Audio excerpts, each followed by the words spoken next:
Hello, everyone. Tonight, we're starting with a topic a bit less abstract than usual, but still full of interest. The meals served in old Western saloons. These places are famous for whiskey, brawls, and ragged piano tunes. But what did folks actually find on their plates? Was it just beans and bacon? Or were there unexpected treats behind those swinging doors? Before we settle in, if you're enjoying my content, please consider liking and subscribing, only if it feels right to you. And let me know in the comments where you're watching from and what time it is there. It always amazes me to see the different places and times you're tuning in from. Now, maybe turn down the lights, put on a fan for some soft background noise, and let's gently wander through the saloon doors together.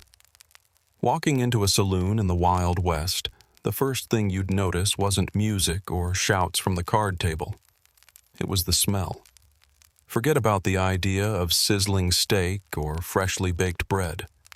The aroma was a force all its own, a mix of sweat, tobacco, stale beer, damp wood, and animals that hadn't seen a bath in years.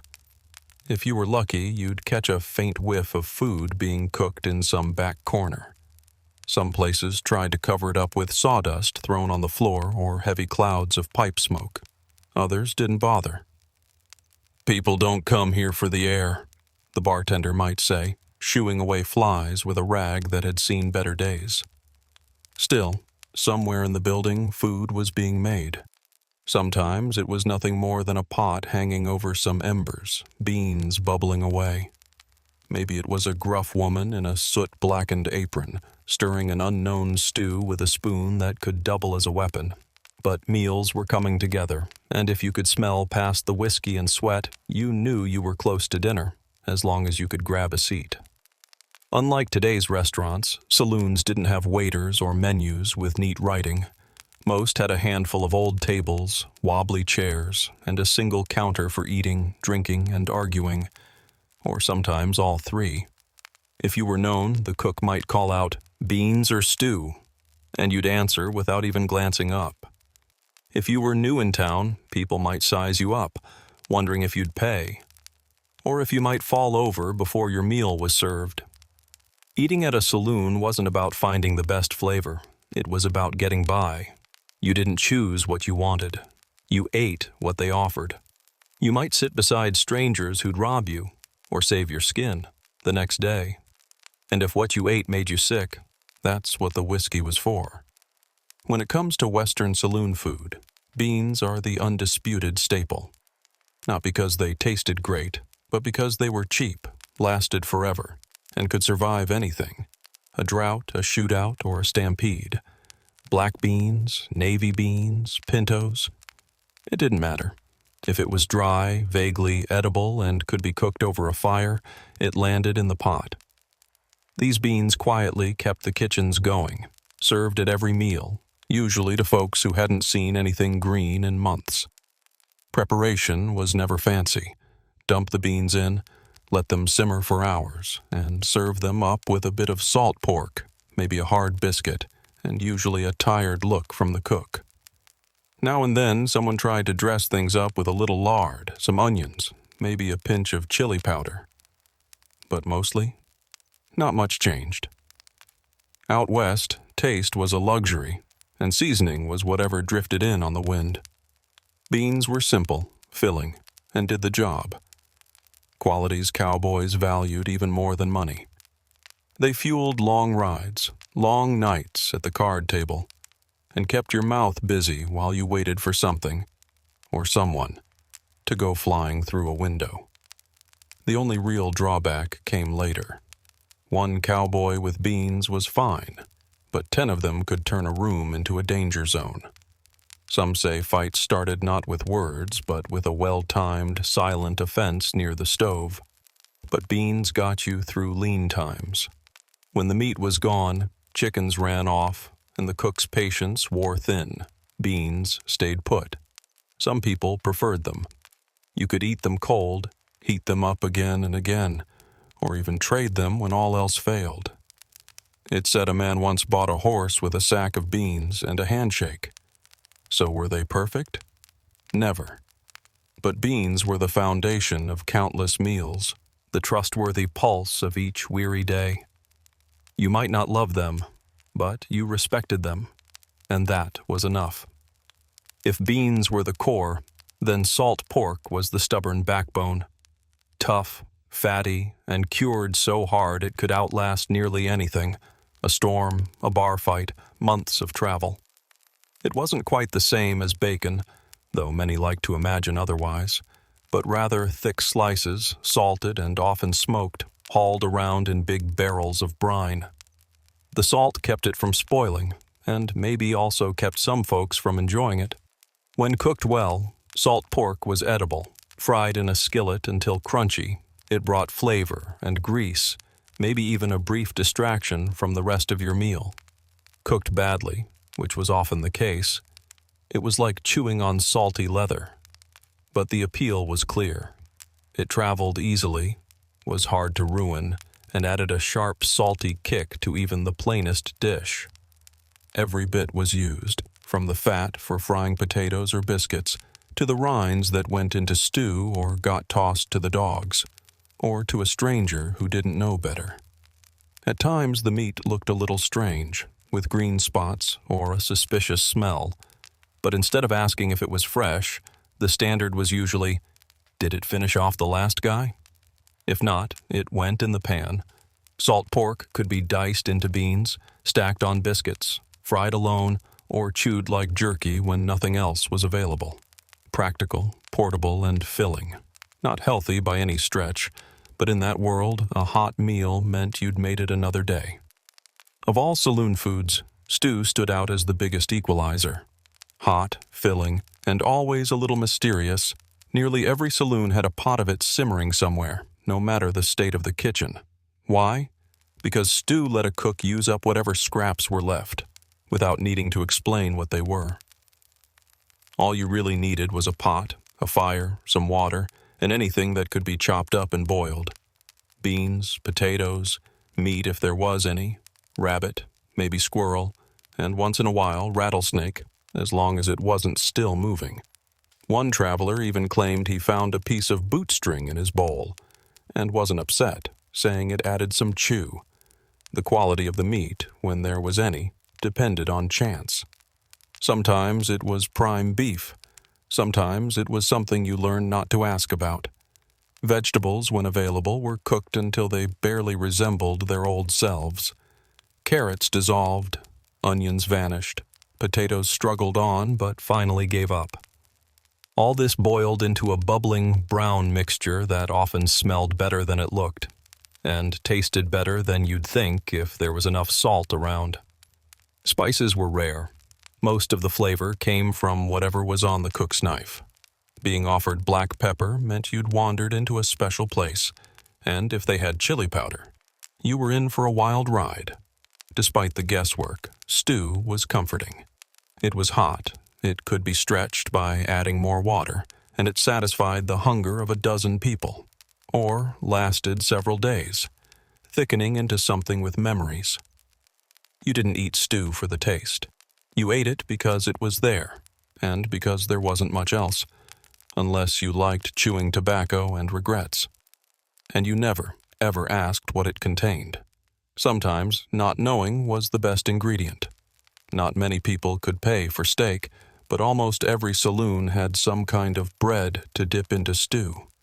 Usually, that meant one of two things: soft, flaky biscuits, if luck was with you, or hardtack, the bread that never died. Biscuits, when made well, something of a small miracle, were savory, warm, and crumbly, enough to convince you you'd found a real cook.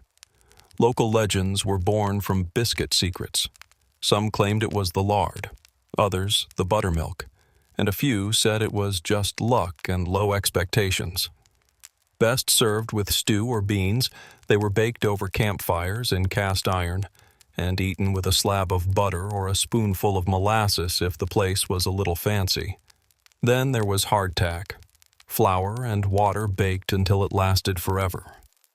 Originally for scouts and sailors, hardtack became a Western staple because it never spoiled. though some argued it hardly counted as food. Eating it took effort, and sometimes strategy. First, you checked for bugs, which was just added crunch, really. Then soaked it in your stew, coffee, or whiskey till it softened.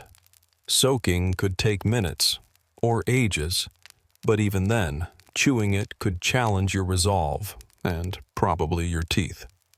Either way, biscuits and hardtack were practical. Cheap, portable, and filling. And that's what mattered when you needed to push through another long day.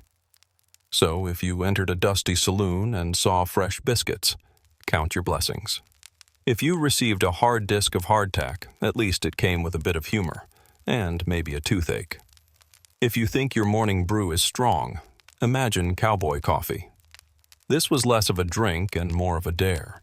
Forget fancy roasts or filtered cups. Grounds went straight into the pot. Water boiled until it turned black and thick. The method was simple. Use whatever water you could find, hopefully not downstream from the horses. Toss in a handful of coffee grounds by guesswork and let it bubble. No straining, no fuss, just pour and hope. The end result was fierce, nearly as dark as the night, with extra grounds at the bottom for texture. Yet, cowboys loved it. Coffee warmed cold mornings, kept you awake for long watches, masked the taste of last night's stew, and gave you the boost to keep going.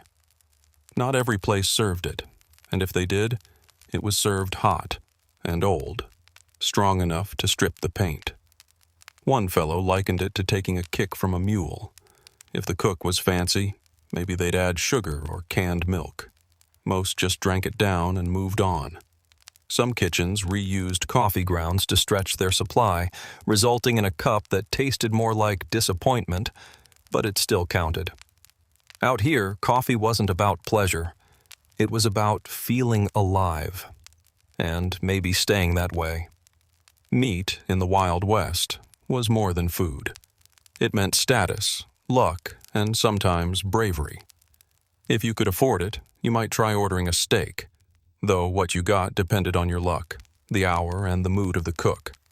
Steak, in theory, was a treat. More often, it was a tough, overcooked chunk, fried in lard until it gave up, served with nothing else. Ask for it rare, and you'd probably just get a blank stare. When fresh beef wasn't around, which was most of the time, saloons offered jerky, dried buffalo, maybe venison or wild pig after a lucky hunt. In out-of-the-way towns, cooks improvised with squirrel, snakes, or rabbit. If it had legs and didn't belong to someone's horse, it might end up on your plate. Sometimes, nobody would tell you what you were eating. The smart move was to stay quiet, sip your drink, and hope for the best. Some meats had aged well past their time. Cooks would trim the worst bits, drown the rest in gravy, and call it well-aged. If your dinner twitched, you could lift an eyebrow, but not much else. Still, on those rare days when the meat was fresh and the cook was sober, you could enjoy a real meal. A hot steak, maybe a fried egg, perhaps even a biscuit. A plate that made you remember why people put up with so much in that dusty world. But most days, you just ate what got served and hoped for the best. Dessert, as we know it, barely existed in those saloons. When a sweet treat showed up, it was usually by luck and thanks to a cook feeling generous. The most reliable comfort was cornbread. Simple, made with cornmeal, water, a bit of fat, and maybe some baking powder if someone remembered to buy it. Cornbread was the multi-tool of frontier kitchens, baked, fried, or dropped into stew for speed. On its own, it was often dry, with a mild sweetness depending on the maker, and it was always best fresh, which meant it usually wasn't. More often, you got a piece that had been hardening near the stove all day. But here's where things changed. Molasses. Thick, sweet, sticky.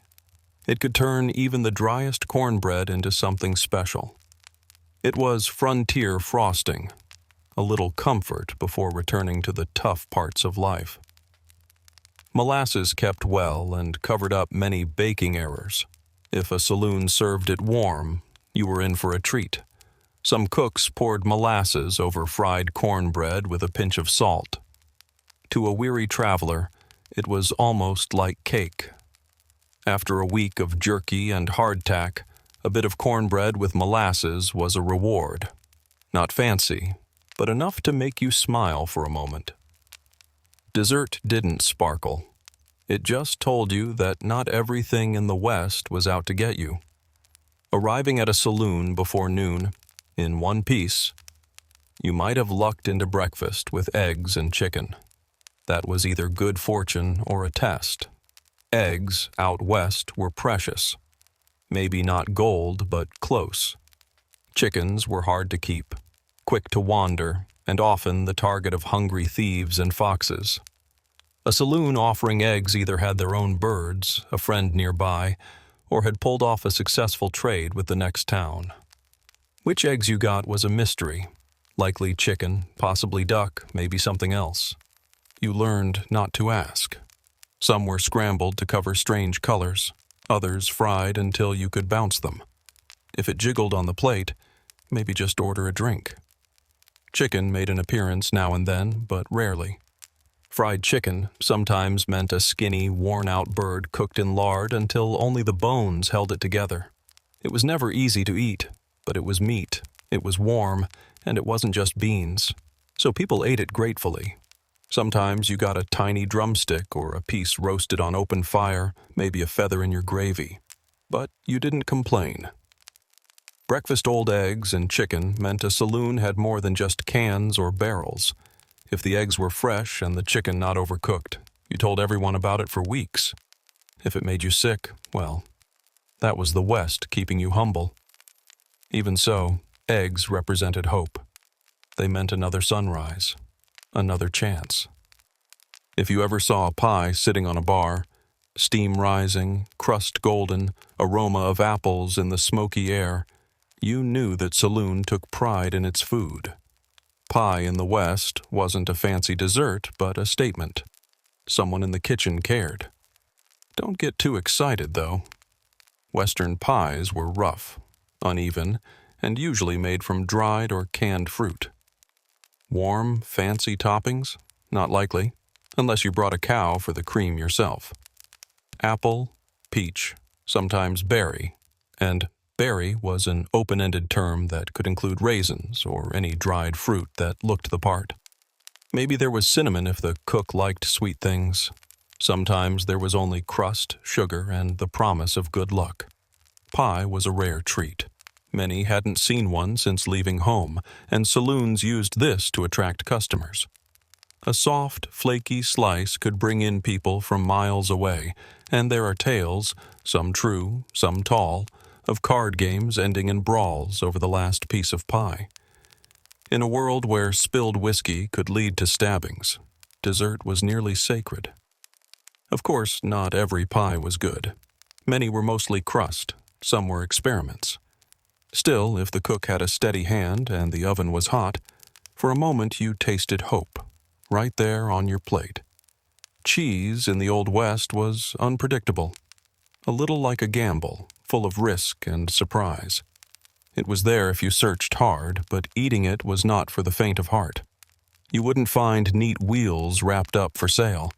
Most cheese was made locally by someone who'd heard about cheese making in passing. Saloons usually had two kinds: tough, slightly oily and yellow, or soft, crumbly, and with a strong smell. Cooling things was difficult. Unless it was chillier outside or near a cave, your cheese might have a mind of its own. Maybe it was cheddar, maybe something else. Often just salt and guesswork. If it squeaked, well, that was between you and the cheese. Usually it was served in chunks, with bread, jerky, or if you were lucky, a pickle. Cheese balanced all the salt from beans and meat and gave tired travelers a little extra boost. Some cooks even melted cheese on beans or cornbread if they felt creative. Still, sometimes cheese was just old butter or milk pressed into a block and rolled in pepper to disguise its origin. One story tells of a trader who tried cheese that tasted like boiled socks, and still finished it, because even strange cheese was rare enough to treasure. A saloon serving cheese stood out. It meant a supply connection or a cow that hadn't wandered off. Cheese wasn't about flavor. It was a mark of pride, something extra in a place where people bathed with sand. Always, you'd taste it, sniff it, tap it with a fork, and then, of course, eat every bit. If it could be stored in vinegar in a jar, it was probably served in a saloon kitchen. Pickling was a way to keep food from spoiling. Before ice boxes, sour brine kept food from walking away. Vegetables, eggs, even fruit or meat. Nothing was safe from vinegar's reach. Pickled cucumbers were the most common, crunchy, sharp, sometimes still green, served as a snack or for chasing down whiskey. If made well, they tasted fresh. Otherwise, like sadness in stale water. Pickled eggs floated behind the bar, ghostly and soft. Some swore by them, easy and filling. Others swore at them, and for good reason. Pickled onions were strong in mining towns. Their bold taste enough to keep conversation down. Even pickled fruit might appear. Dried peaches, soaked until sweet and confusing. The appeal was these pickled goods could last for months, even years, safe from spoilage while meat went bad faster than you could lose a bet. Not every pickled food was a winner. Sometimes the jar wasn't sealed right, or the cook tried something new, or the food itself stared back. There are tales, maybe true, of pickled sausages with bones or with labels that simply read, maybe pork. Still, pickled foods were a central part of saloon life. Salty, tangy, and, above all, safe to eat, most of the time. When food was short or no one dared venture near the stew pot, people turned to one thing they could count on: whiskey. Always available, needing no recipe, and strong enough to smooth out hunger or make you forget what you'd just swallowed. Saloon whiskey in those days wasn't aged or crafted with care. It was rough, sometimes dangerous, made from whatever would ferment. It might be cooked up in the back room or a barn and was often used to treat wounds or strip paint. Some called it rot gut, chain lightning, or just called it a meal. If beans burned or bread spoiled, men simply drank their dinner. Whiskey wasn't just a drink, it was a tool for survival. Dulling pain, keeping out the cold, and masking the aftertaste of whatever you'd just eaten. Before a fight, after bad news, or while waiting to see if you'd make it through the night, whiskey was a reliable friend. Some saloons offered combos. A shot with some beans or bread, not for taste, but just to keep you upright. Others dropped a pickled egg right in the glass for added protein. You ordered whiskey to celebrate, to argue, and to apologize, sometimes all in one night. You could judge a saloon by how fast its whiskey knocked a person flat. It was rarely high quality.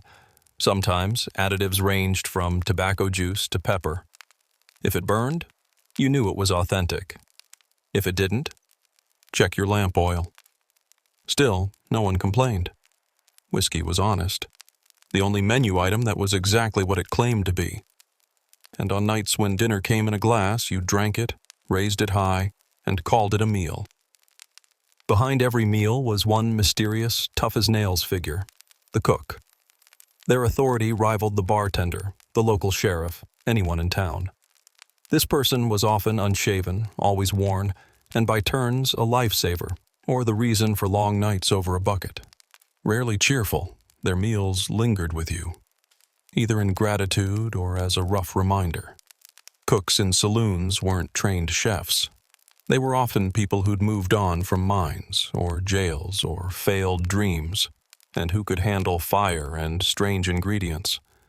Their kitchen was usually a battered stove, a fire pit, and a trusty cast iron pan. Somehow, these cooks fed crowds day after day. On a good day, their chili brought a man near to tears. Biscuits were hot and fluffy, beans just tender, and cornbread sweet enough to stir childhood memories. On a bad day, beans burned, meat turned gray, and the stew glistened with a suspicious oily coat. Still, you didn't complain, not if you wanted to keep eating. The cook ran the show, salt, fat, and the balance between meat and mystery. If they liked you, you got the best cut. If not, you got whatever scraped off the bottom, reheated, and called chili. Some even doubled as bouncers. Few wanted to face a frying pan, and many wielded heavy cleavers. Yet these cooks kept everyone going. They helped cowboys finish their journeys, miners stay upright, and travelers reach their next stop. Long days in smoke and heat, little thanks, and all the stress. They lived by a simple rule: if you don't like my food, find the door, or have another drink.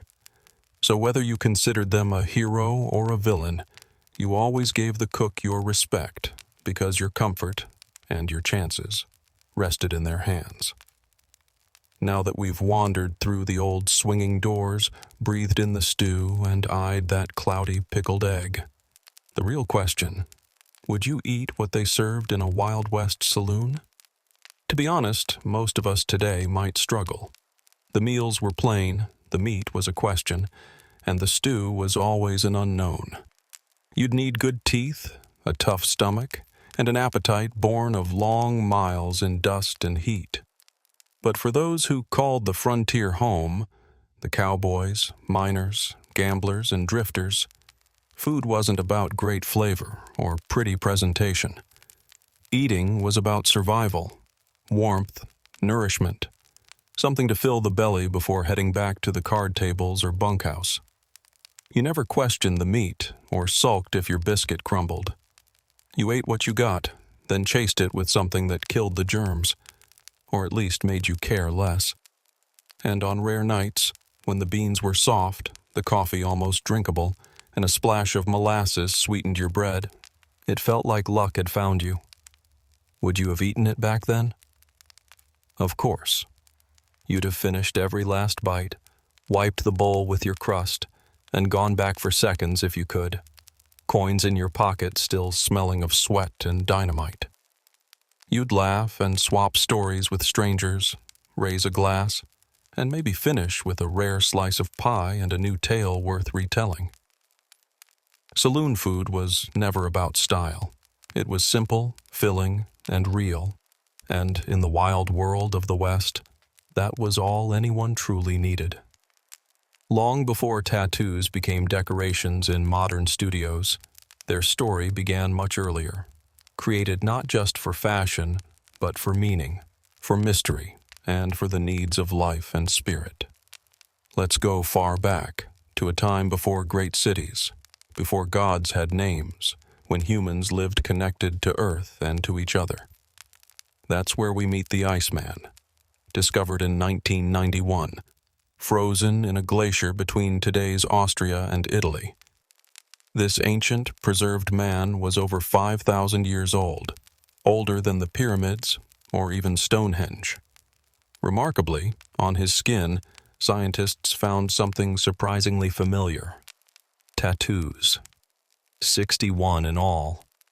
Not fancy patterns or animals, but dark dots and lines along his back, knees, and ankles. What's fascinating is that these marks line up with places used in acupuncture, sparking questions. Were these healing tattoos, ways to ease pain, or perhaps spiritual symbols, etched to show endurance or belief? We may never really know, but it's clear, even so long ago, people marked their bodies with purpose. And the Iceman wasn't alone. In ancient Egypt, tattoos were mostly found on women: dancers, priestesses, and mothers. They weren't decorated just for looks, but instead had special meanings, drawn around the stomach, legs, or chest. Some experts believe these marks were to protect women during childbirth, to encourage fertility, or to keep away evil, like armor, painted right onto the skin. Travel south to Nubia, and archaeologists have found mummies with tattoos of bulls or crocodiles, marks of power and survival. In these early cultures, tattoos weren't rebellion. They were respect, ritual, and belief.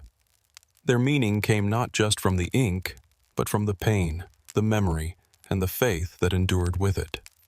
So next time you see someone's tattoo, on the train, at the gym, remember, this tradition started not with needles in a modern shop, but in ice, sand, and the silent mysteries of the ancient world. If you ever thought tattoos were only for rebels or folks wanting to stand out, you might get a different answer in the islands of the Pacific. In places like Samoa, Tonga, and among the Maori of New Zealand, tattoos weren't options. They were sacred, even a necessary part of identity. In fact, the word tattoo itself comes from tatau, a Tahitian word meaning to strike. That's how tattooing started here, with bone tools dipped in color, tapped rhythmically into skin using sticks. Tattoos in these cultures weren't just for beauty. They told the story of your life, your rank, ancestry, achievements, your place in the world. Among the Maori, the swirling facial tattoos called moko were so detailed that a man's whole life could be read on his face. It was a living story you wore every day, and taking it away would erase that history. Young men received their first tattoos as part of painful ceremonies, a kind of spiritual passage, not a spur-of-the-moment choice. These rituals were hard. No numbing, just willpower and belief. Women also bore tattoos on lips, chin, or legs. These marks carried ideas of beauty, adulthood, and the sacred energy that threads through life. Not having tattoos could mean you were seen as unfinished, a blank canvas in a world full of stories. But when colonial powers arrived, all this changed. Missionaries saw tattoos as something to be fixed, calling them pagan and banning the practice in many places. Tatau went underground, tucked away like secret language. Even so, these marks survived. Today, many in Polynesia are reclaiming tattoos, bringing back old designs and traditions. Tatau isn't just art, it's culture, strength, and belonging, passed on through generations. Travel to the world of ancient scholars, soldiers, and rulers, and you might not expect to see tattoos, but they existed, often in the shadows. In Greece, tattoos first marked out criminals and slaves. The word stigma, from the Greek, came to mean the marks forced on people to identify or shame them. If you ran away or were captured, you might be tattooed on your forehead, punishment written where the world could see. The Romans built on this idea. Their soldiers, especially those in certain legions, were sometimes tattooed as a sign of loyalty, a living sign of belonging.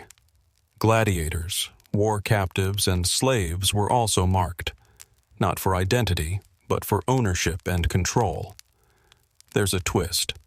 Early Christians, persecuted by Roman authorities, were sometimes tattooed as humiliation. Later, believers would reclaim tattoos, with pilgrims to Jerusalem coming home with tiny crosses on their arms, signs of devotion, courage, and survival. In time, Roman leaders like Constantine banned facial tattoos, saying the face was made in God's image, yet left bodies fair game for marking. In contrast to tribal societies where tattoos lifted your status, in the ancient Greco-Roman world, they often lowered it. Tattoos marked outsiders, lawbreakers, those who'd fallen out of favor. But for some, even these marks told their stories, ones not chosen but never forgotten. Here, tattoos were a language of power, punishment, and sometimes quiet endurance. Eventually, people would find new meanings, even in old scars. As the West used tattoos for control, in the East, tattoos took on more spiritual and protective roles. Start in India. While many know henna, a temporary art used at weddings, there's also a long tradition of lasting tattoos, especially among tribal groups like the Baiga or Santhal. For these communities, tattoos weren't only about adornment. They were believed to shield people, marking strength, faith, or fertility, passed down quietly from mothers and grandmothers. These marks weren't jewelry for the eyes. They were treasured as jewelry for the spirit, something no one could take away. Meanwhile, in Japan, the path of tattoos is complicated. Early on, they may have served spiritual or social roles, perhaps for protection or identity. But as society changed, tattoos shifted to become punishment, branding criminals with marks that let everyone see their crimes. Imagine entering a town where your past was visible on your skin. Yet, those forced to the margins, laborers, firefighters, and later members of organized groups, reclaimed tattoos as badges of pride, creating huge, colorful designs covering their bodies. These complex works, called irazumi, took many hours of pain to finish, each telling a personal story of struggle, dignity, or defiance. At the same time, in places like Thailand and Cambodia, Buddhist monks developed sakyant tattoos, lines and scripts believed to offer protection and wisdom. These were etched with sharp sticks, handed down with prayer. In these rich cultures, tattoos could be honored or feared, holy or forbidden, always speaking loud about the life and beliefs of the wearer. With the rise of Christianity in Europe, the tattoo needle faded from view. Now, the body was seen as holy, a place not to be marked or changed. Some Christian groups allowed modest tattoos, often taken during hard pilgrimages, small crosses claiming survival and faith. But this was rare. Most church leaders turned against tattooing, declaring it a pagan custom, using lines from religious texts to banish the practice. Through much of the Middle Ages, tattoos became linked with forbidden rituals, not something you wanted known in dangerous times. Yet, even as tattooing was hidden away, the tradition never fully vanished. In lands east of Europe, some branches of Christianity kept up small tattoo rituals, maybe as protection or as a quiet sign of faith. Young believers in Ethiopia, for instance, sometimes received holy symbols on their skin as part of spiritual passage. Among certain knights headed for Jerusalem, small tattoos made it possible to be recognized and buried as Christians if they died on the road. So while the Western world tried to wash away tattooing, the art waited quietly, ready for its time to come again. With the age of adventure and long voyages, tattoos came back to Europe on the skin of sailors. These weren't craftspeople or wise elders, but tough men who faced storms and loneliness at sea, covering themselves with anchors, mermaids, and prayers. How did tattoos return? In the 1700s, ships led by explorers like Captain James Cook reached island societies where tattoos were central. Sailors watched, learned, and often received their own tattoos as souvenirs, part memory, part proof of distant lands. Returning to shore with fresh ink showed where you'd been and what you'd endured. Soon, tattoos were the mark of the seafarer. Some chose anchors for strength. Others picked pigs or roosters on their feet to avoid drowning, animals that floated when ships sank. Religious tattoos, crosses, saints, prayers, became spiritual life jackets. These images were believed to shield their wearers during the hardest storms. As sailors with tattoos spread through ports in Europe and America, tattoos soon became linked with life at the edges, among dock workers, soldiers, and prisoners. They held meaning even for armies. During the American Civil War, some soldiers marked themselves with names and units, a small insurance against being lost without a trace. Though nobility avoided tattoos, the tough and the restless wore their stories on their skin, each tattoo a silent witness to danger, bravery, or simple survival. By the 19th and 20th centuries, tattoos had wandered far from their ancient roles. Instead of sacred passages, they became the sign language of prisoners, a gritty, coded way to speak when words were too risky, and ink the only way to belong or remember. Let's begin in Russia, during the rigid rule of the Soviet Union, where a covert language of tattoos thrived inside the prison camps. There, tattoos weren't just decoration. They were intensely personal, packed with meaning, brutally organized in their own system. Stars inked on the shoulders marked a person as someone to be honored. Barbed wire circling the neck said you would never leave.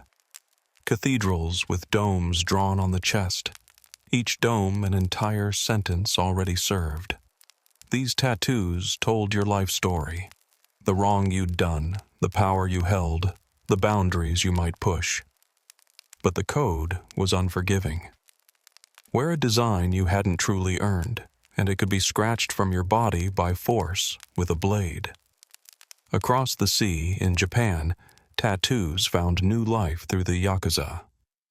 What was once a form of punishment, called irazumi, became a sign of belonging, an enduring mark of respect.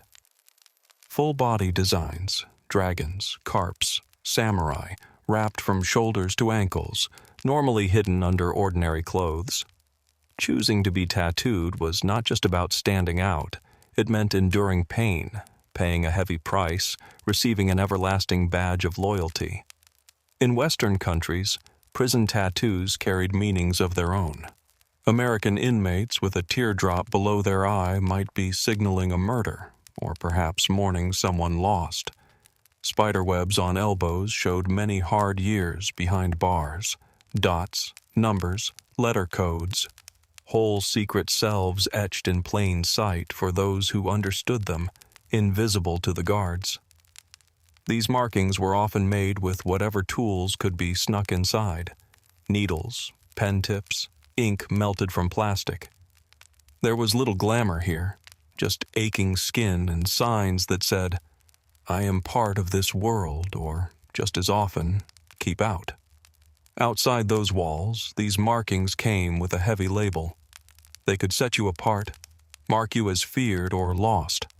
But for those living inside, that ink was the one thing truly their own, something that couldn't be stolen, even as almost everything else was taken away. In prison, tattoos were less about looks, more about survival. As the 20th century wore on, tattoos transformed. They shifted from sacred marks and outlaw code to become something embraced by the broader world. Once, the church called tattoos sinful. Now, they started to be seen as signs of freedom, and occasionally cool confidence. Early in that century, you could still visit a circus and see tattooed performers, from women covered in ink to men whose skin told every kind of story. The sight was thrilling, even shocking, a mix of taboo and entertainment. But not for long.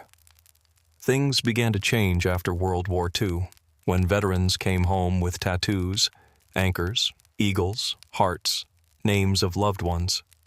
These weren't just decorations. They were souvenirs of loss, courage, and remembered pain. By the 1960s and 70s, tattoos broke out of their working-class background, spreading to rock musicians, motorcycle clubs, and poets. A singer with inked bracelets, biker groups who wore their tattoos proudly. Getting a tattoo remained a little rebellious, a way to say, "I'll live by my own rules." Tattoo shops became more open, less secret. Artists like Lyle Tuttle, who worked on stars and rock bands, turned tattooing into art itself. Tattoos spoke not only with symbols, but with purpose, intention, and strength. Still, prejudice didn't go away overnight. In the 1990s and early 2000s, visible tattoos could still keep you from getting a job. No visible ink was a common request. Tattoos still hinted at trouble, danger, and for many women they drew even harsher judgment. But gradually, the world changed.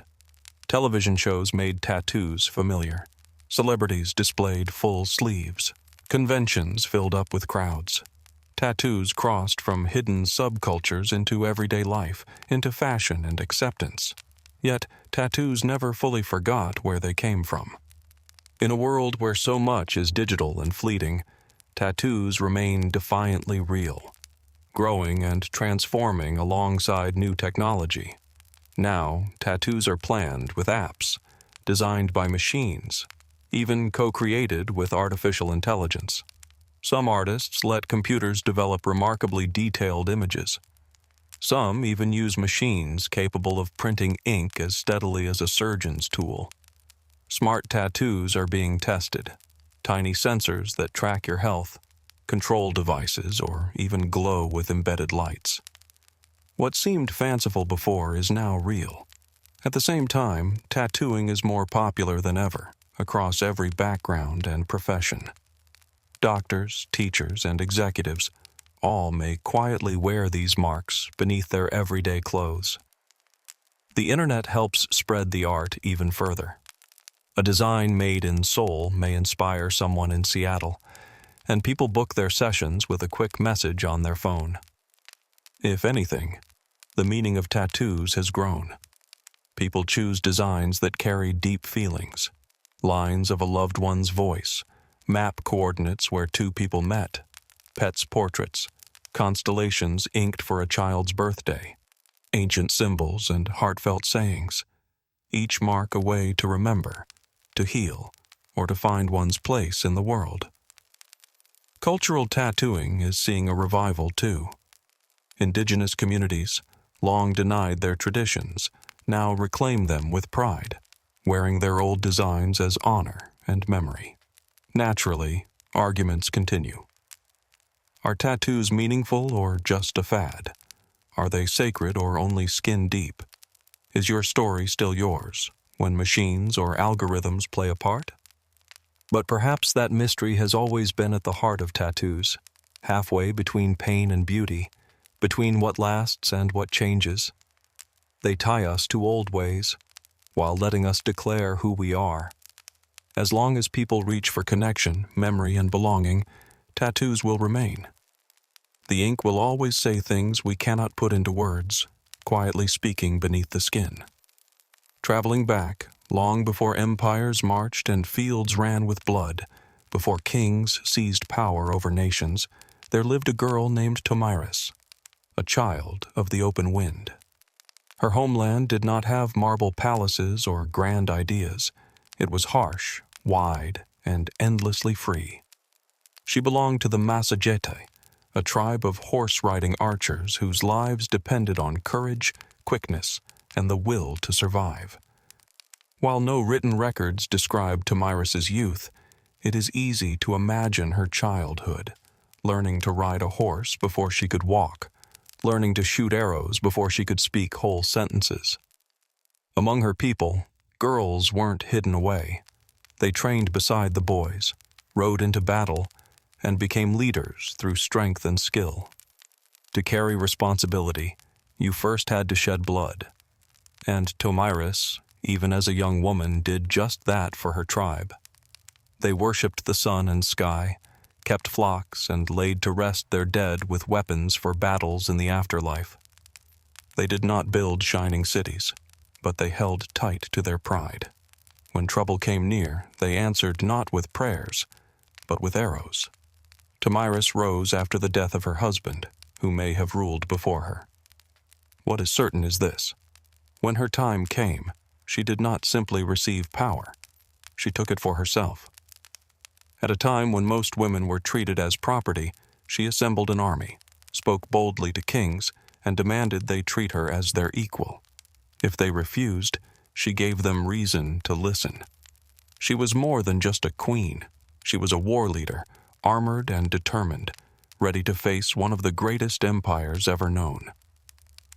With power came consequences. As Tomiris secured her rule, word spread to the south, where a king kept watching. His name was Cyrus the Great, and he was never finished wanting. The contest was about to begin. The winds across the grasslands picked up. Tomiris took her place, and her name prepared to enter legend. While Tomiris kept watch over her people, Cyrus, founder of the mighty Persian Empire, was conquering lands beyond imagining.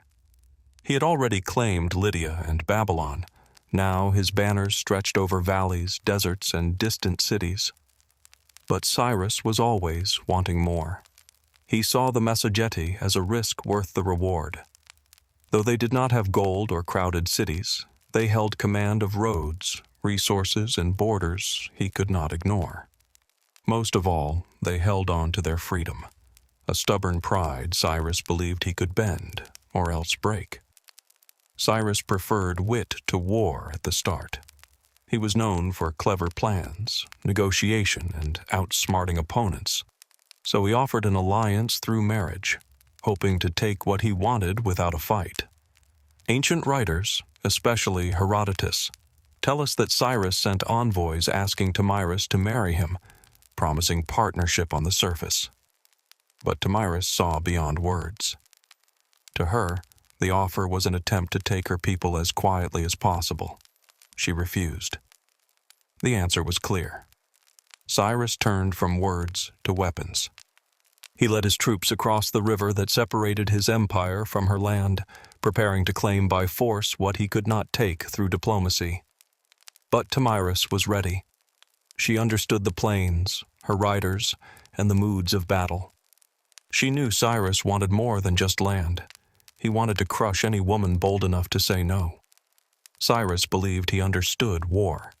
He had defeated kings and cities alike, so he thought the Massagetae were just wild riders, easy to outmaneuver. He ignored Tomyris's warning. She told him he would regret crossing the river.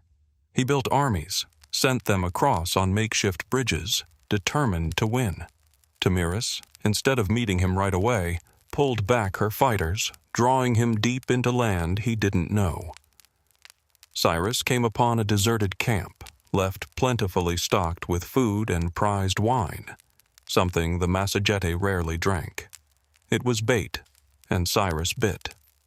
He left a trusted general in charge as his troops celebrated.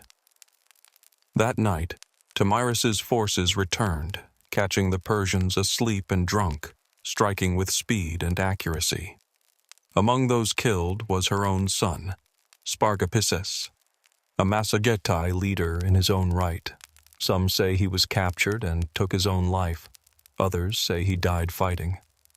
Whatever truly happened, the loss broke Tomyris's heart and set her resolve like iron. Her grief became fury. She sent Cyrus a second, harder message. "You thirst for blood," she said. "I promise you'll have it. Your own." This was more than a warning. It was a promise that revenge was coming. Now, Cyrus not only had violated her land, he had stolen her child. Tomyris readied her people not just for battle, but for reckoning.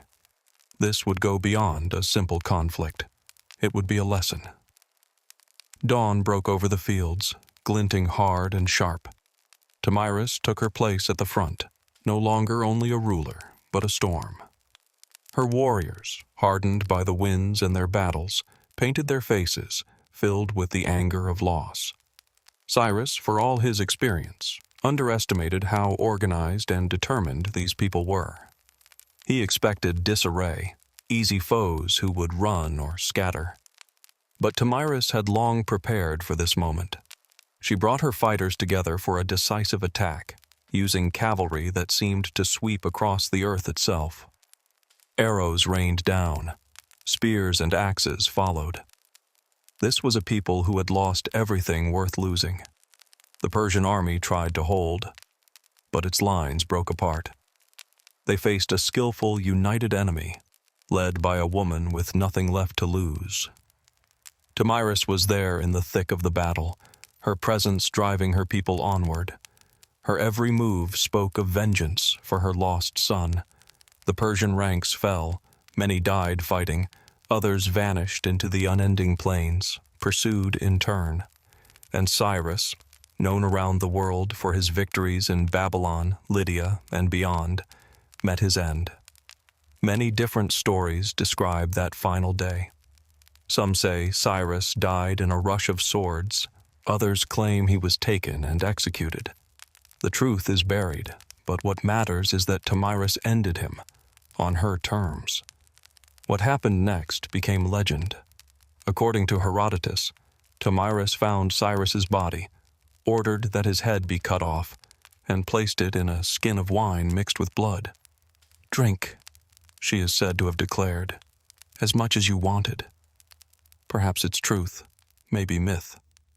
Either way, the message endures. Tomyris was not to be dominated. When silence returned to the plains and the Persians were scattered or gone, Tomyris was still standing. She had conquered the conqueror. News traveled fast, stunning the ancient world. The Persian Empire, so sure of itself, had been humbled.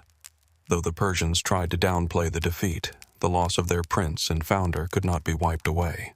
Cyrus was eventually returned and buried with ceremony, but the stain on the empire's reputation would not easily fade.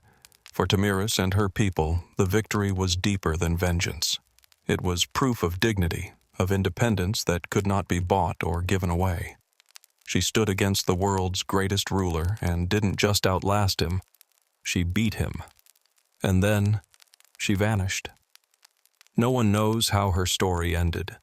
She left no recorded words, and we hear nothing certain of her last days. It is as though, having finished her fight, she simply disappeared into the great wildness, allowing her myth to sprint into the future. Through the following generations, historians, poets, and storytellers tried to fill the gaps. They made Tomyris into many things, a legend and a lesson. The Persians saw her as a stubborn reminder. Greeks called her a mystery, a foreigner who showed true nobility. To those living in Central Asia, she became larger than life, the unbending, restless queen, memory kept alive through stories, art, and song. Across cultures and centuries, she was reimagined, sometimes as a heroic mother, sometimes a fierce ruler, sometimes a warning, sometimes hope. But this much is certain. Tomyris truly changed the world. She didn't receive her place in history, she created it, fighting her way onto its pages. For a short, thunderous moment, a queen from the steppe proved that not all empires last. Some fall to those who refuse to yield. Most of what we know about Tomyris comes from outsiders. Her own people left behind no ancient records or grand monuments. What survives was written later by a Greek named Herodotus, sometimes called the father of history, more than a lifetime after she lived. He gave us the dramatic story. Tomyris, a queen of overwhelming resolve and her unforgettable revenge. But Herodotus was not simply gathering facts. He was spinning a tale, mixing history with moral lessons, meant for his own readers. For Herodotus, Tomyris was the perfect answer to Persian arrogance. A mighty king brought down not by another great empire, but by a woman who fought because a mother's pain is a force nothing can stop. Her victory was nearly mythical, and he told it that way, describing the head in the wineskin, the warning words, the shock of the Persians' defeat. Scholars today debate what really happened. Some say Herodotus exaggerated, shaping his story to humble Persia for the benefit of Greek pride. Others believe the details may be embellished, yet the death of Cyrus at Tomyris's hands is likely true. Herodotus, for all his gifts as a recorder, saw foreign lands through Greek eyes, calling the Massageta fierce and free, holding up Tomyris as a mirror for Greek values. True or not in every point, Herodotus ensured that Tomyris would not fade into obscurity. Thanks to him, her story moved from simple memory into lasting legend. Facts can blur, but when the world remembers, it remembers with feeling, sharpened by myth, softened by the years. Tomyris's tale became a kind of immortality. In an age dominated by male rulers and conquerors, Herodotus handed down a story where a woman refused to bow and left her adversaries defeated in the dust. Though she may have ended the life of one of the ancient world's greatest kings, Tomyris did not build an empire herself. She did not fill cities with stone monuments or issue decrees in gold. Her people, the Massagetai, were wanderers, people whose lives moved with grass, sky, and horse, not the walls of palaces. That meant Tomyris's memory was not carved in stillness like some rulers, but moved with the wind. No statues, no coins, but only the stories passed in twilight, in songs, and in the pride of warriors. The Masajitai were one powerful tribe among many spread across the steppes, like the Scythians, the Saka, and the Dahai. These clans were respected and dreaded by empires for their speed and surprise in battle. A woman leading them was unusual, but not unheard of. Life on the steppe allowed for much. In these cultures, women could ride, hunt, fight, and sometimes lead outright. Graves have been found, warrior women in full armor, buried with horses and weapons, proving that stories of wild queens were built on fact as well as fable. At the height of this tradition stood Tomiris. Her strength came not from family or religion, but from the respect she earned, her skill, the binds she formed among scattered clans. She united fighters, made decisions, and fought as others did. A leader because she could do what needed to be done. Because her people left no images or written plaques, Tomiris became almost a phantom in the records of other nations, spoken of as a warning by the Persians, marveled at by the Greeks, remembered quietly by her own. To them she was likely not a distant legend, but part of family lines, an echo in old battle songs, a spirit that never left the plains. Empires may fall, but stories from the steppes ride on with the wind, and Tomiris, unbroken and strong, is still their voice. As time marched forward, the great empires that crowded around the Masajitai faded. Successors to Cyrus built new cities, clashed with Alexander, then dissolved back into dust and memory. Yet Tomiris remained, not in marble courts, but in the hearts of those who would not kneel. In Central Asia, she became the image of what was wild, courageous, and impossible to tame. Her legend was shared and retold across centuries and lands. Tomiris's identity was bound up with challenge. She did not belong to Rome, Greece, or Persia. Her story was outside of all that, dangerous because it was free. Later, writers in the Islamic world recorded her story, changing her name a little, but never quite letting her be forgotten. Some respected her strength and justice. Others painted her as fierce, even frightening, proof that power in a woman could be both awe-inspiring and unsettling. In the Renaissance, artists rediscovered Tomiris through Greek writers. Painters showed her in heroic armor, standing over the fallen Cyrus, holding his head as proof of her strength. It was a theatrical image, but also a message. There can be women who not only survive in a man's world, but conquer outright. During the 1800s and 1900s, Tomiris turned into a symbol for new nations, her story used in places like Kazakhstan or Turkmenistan to show their deep, fierce identities. She became a heroine in classroom books, in poems, and sometimes in parades. A woman who once rode with a bow now raced through memory as both fact and legend. Even today, Tomiris is remembered as no gentle figure. She was fierce when needed, compassionate only to those who deserved it. She was resistance made real. The blood of an empire that stained her hands did not shame her. She wore it with pride. History usually favors the builders of cities and the writers of laws, not those who vanish back into the horizon. Tomiris did not leave a kingdom for others to rule. Instead, her story lives because it could not be erased. She stands as the rebuke to the way women are often remembered, not just supportive or forgotten, but as figures who change the world's direction. Tomiris did not ask to be noticed. She demanded it. She did not ride behind the powerful. She outpaced them. Her story is told from Central Asia to Europe, not because she toppled a great king, but because she dared to stand in his way. She was not protecting an empire. She was protecting the idea of freedom, raw and impossible to pin down. Today, in the capitals of Central Asia, statues are made in her honor, coins bear her face, and in homes she is seen as the mother of nations, a symbol of proud, untamed roots. Her story insists, true self-worth must be claimed, not given. Sometimes, leadership arrives in the form of a mother who refuses to let the world take her child's life and walk away. We often ask why certain names remain. Tamiris's story survives because it could not be forgotten. In an era when women were expected to be silent and hidden, she stood up, in full view, fierce and mourning, and seized her place in history. Empires crumble, statues decay, but stories ride on.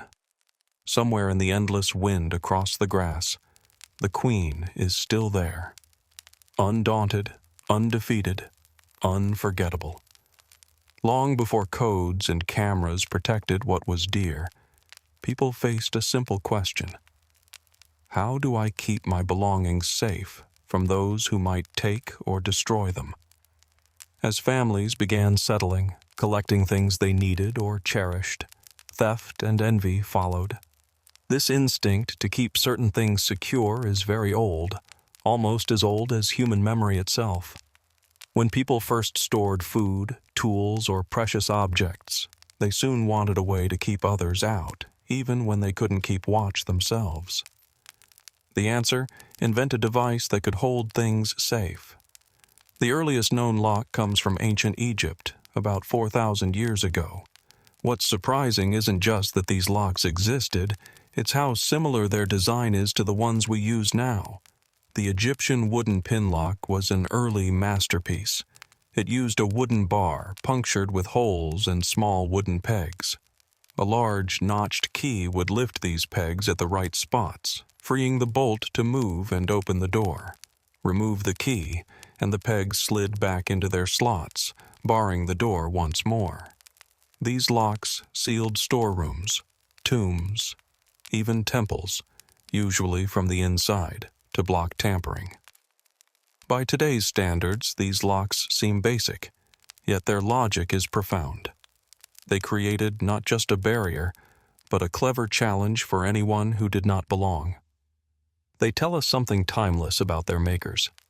Ancient Egyptians did not just protect their things, they expected others might try to take them, so they used their skill and creativity to stay one step ahead. This is the root of all security. Planning for the worst, determined to keep what matters safe. So if you find yourself sliding a bolt home, remember, people have been doing some version of this for millennia, believing that some things deserve to be protected. Egypt's pin lock is not only the first known lock in history, but also the blueprint for almost all modern locks built on the same principle. Simple and effective, it offered peace of mind for centuries, all from a few carved pieces of wood and a desire for privacy. Picture a large vertical door, not hinged, but made of thick planks. Inside, a wooden bar slides sideways to block the entrance.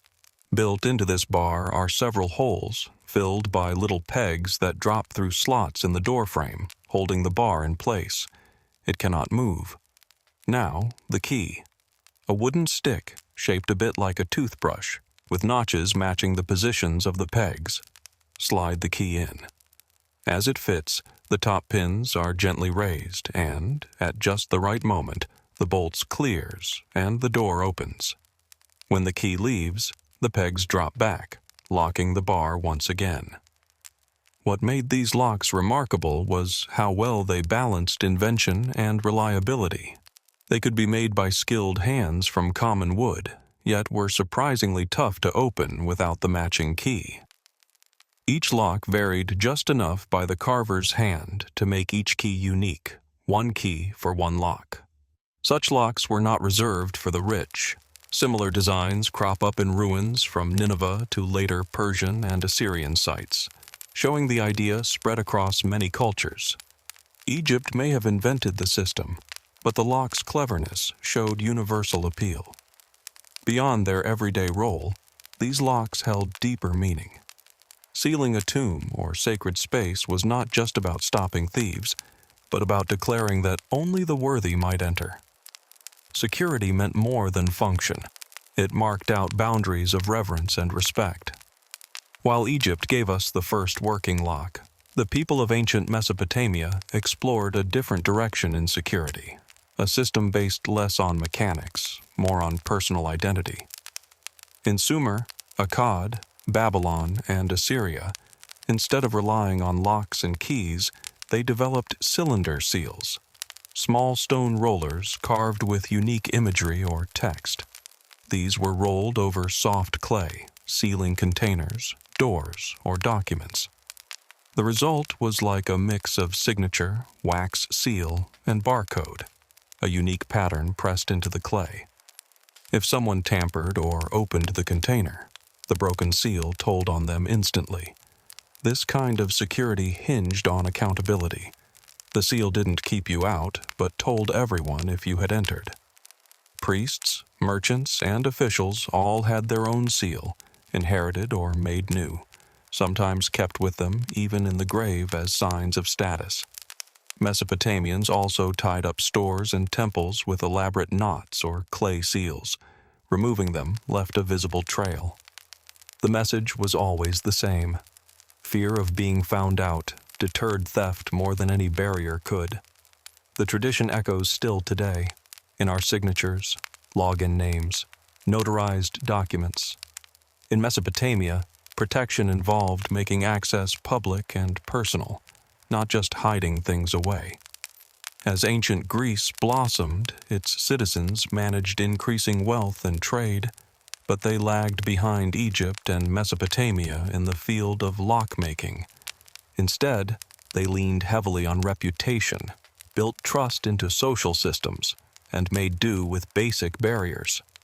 An example, the Greek bar and pin lock, where a horizontal bar was set across a door and a large key inserted from outside to lift the bar from the inside. These keys were long and showy. Carrying one meant everyone knew you had something worth guarding. But as much as keys and locks played a role, Greek culture wove meaning into their presence. Owning or passing along a key symbolized trust and authority. In Homer's Odyssey, Penelope holds the key to the storehouse, showing her power in her home. However, Greek locks were simple, easy to break, often relying more on size than complexity. Real security came from layers, hidden rooms, guarded treasures, and communal oversight. City officials might share responsibility for sacred stores, several keys all required together. Homes used design to make theft harder, multiple doorways, gates, and human watchfulness rather than clever mechanics. Greeks admired cunning, but they didn't pour that ingenuity into locks. Not yet. Still, they set the stage for later security. Keys as signs of trust, protection as a blend of strength and social custom. It was Rome that truly made locks a craft and a science. Skilled in working bronze and iron, looking for order in everything, the Romans raised the standard, making their locks more solid, compact, and sophisticated. Many of their inventions still echo in the locks we know today. Roman locks were often made from sturdy metals. They drew inspiration from Egyptian designs, but made them smaller, tougher, and in some cases added new twists entirely. Roman warded locks featured obstructions inside, meaning a key had to be sized and shaped exactly to fit. A regular tool wouldn't do. Roman keys were themselves impressive, shaped from metal, coming in sizes from huge rods for gates down to tiny rings worn as jewelry. These rings were both ornament and tool, giving easy access to storage chests or doors. Even greater cleverness was visible in puzzles, trick locks with secret workings inside. The wrong move could jam the box more tightly. These were used to hide messages, religious treasures, or at times poisons for political intrigue. Locks showed up everywhere in Roman life, from public granaries and merchant stores to slave collars that could only be unlocked by their owners. In Rome, a lock was not just a tool, but a symbol of control and order. proof of a society depending not just on walls, but on systems. While the Roman world was busy refining intricate metal locks, ancient Chinese engineers balanced utility with cultural symbols. In China, the most common lock was the sliding bolt, made mostly from bronze or iron. A hollow metal body held a bolt that was released only when the right key, a grooved stick, aligned the tumblers. Sound familiar? The idea behind the modern lock was already working in Han Dynasty China. Unlike the showy locks of Rome, Chinese locks were usually small, neat, and easy to carry. They were used for chests, doors, and jewelry boxes, anywhere security was needed. Many were adorned, cast to look like tigers, fish, or dragons, or inscribed with wishes for luck or safety. A lock shaped as a fish on a money box might signal abundance. A dragon at the door could ward off harm, or at least send a warning. Locks in China were sometimes part of important rituals. A box locked as part of a marriage, the key given in a ceremony of trust and togetherness. There were even puzzle locks with hidden catches or false keyholes to confuse would-be thieves and slow them down. The design wasn't always about being unbreakable, but about buying time.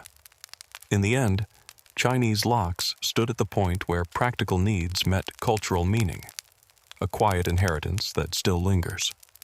Meanwhile, in ancient India, the focus was less on brute force, with massive locks and barriers, and more on cleverness, ritual protection, and secrecy. Indian locks could be tricky to open by design. Puzzle locks or secret latches protected temples and chests, meant not only to stop theft, but to confuse and warn off anyone with bad intentions. Some needed several steps to open. Press here, twist there, then turn the key. Some had fake keyholes just to send would-be robbers in circles. Securing temples meant more than shutting a door. Offerings and holy things were not only sealed away, but protected by layers of meaning. A rope, a wax stamp, a clay mark, all with symbolic force. To break them wasn't just stealing. It was an insult to the gods. Locks themselves were decorated, carved with images of elephants, flowers, or sacred words, meant to frighten the superstitious and add a shield of belief. Only the rightful should touch such locks. Merchants and royals used iron or brass locks on scrolls, chests, and personal doors. Each key was often uniquely made, sometimes by the same person who designed the lock, making copying nearly impossible. Ceremonial locks played a role too. Opening a chest during a wedding wasn't just about gaining riches, but about passing on trust. For ancient India, the very best lock didn't just deny entry. It puzzled, guarded, and whispered, "Only you belong." As trade routes connected Rome and China, security became a matter not just for homes and temples, but for travelers. On long journeys, on crowded roads, loss or theft was a real threat. Locks needed to be tough, small, and ready to move. Merchants in Rome used portable iron padlocks on boxes, bags, and storehouses, tough enough to survive the road, but light enough to carry. These locks, or pieces of their rusted remains, have surfaced from Britain to Syria. Their presence everywhere is a testament to constant worry and ingenuity. In China, traders fitted bronze locks to chests or even carts, sometimes made to look ornamental or marked with their owner's symbol so the lock itself was proof of rights.